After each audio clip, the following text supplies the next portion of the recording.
Chers compatriotes du Congo-Brazzaville, bonjour. La plateforme nord-américaine se présente à nouveau devant vous pour vous inviter une fois de plus à la rejoindre demain, vendredi 6 octobre 2017, devant le siège du Fonds monétaire international.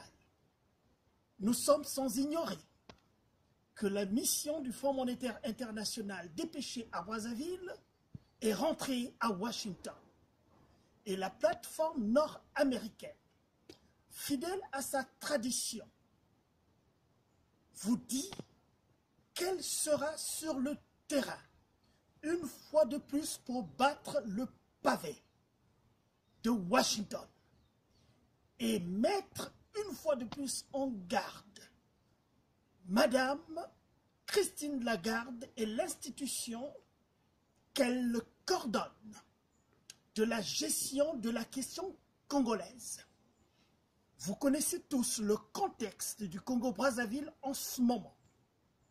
Il s'agit d'un gouvernement illégitime, illégal et irresponsable qui a endetté le pays et aujourd'hui, sur la base des résultats du Fonds monétaire international, qui ne prend pas en ligne de compte toute la dette de l'État congolais, évalue à 110% du PIB, la dette du Congo-Brazzaville, ce qui est colossal. Et le contexte, c'est celui de la dilapidation des deniers publics par un gouvernement illégitime, illégal et irresponsable. Et donc, il est hors de question que le Fonds monétaire international puisse encore concéder une quelconque dette à la République du Congo auprès d'un gouvernement irresponsable. Une fois de plus, chers compatriotes donc, rejoignez-nous demain vendredi à Washington DC, devant le siège du Fonds monétaire international, où nous avons pris le pari de nous présenter très régulièrement devant le Fonds monétaire international, tant que la question congolaise n'est pas résolue de la manière la plus appropriée possible. Et quand nous parlons de la manière la plus appropriée possible, c'est des conditions, c'est une conditionnalité. Plus aucun prisonnier politique au Congo-Brazzaville. Tous les prisonniers politiques, tous les prisonniers d'opinion doivent être libérés sans aucune condition.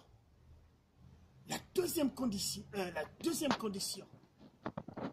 c'est d'arrêter les bombardements dans le Poul. Il n'y a aucune raison qu'une région de la République du Congo soit bombardé avec une violence inouïe par Denis Sassou Nguesso, ses mercenaires, ses miliciens et les supplétifs de l'armée congolaise. La troisième condition, c'est la tenue d'un vrai dialogue. Alors un vrai dialogue qui verra la participation de tous les Congolais sans une seule exception sous la gouverne de la communauté internationale et non sous la gouverne de Denis Sassou Nguesso qui a démontré son incompétence criarde dans l'organisation des faux dialogues qui sont au fond des monologues.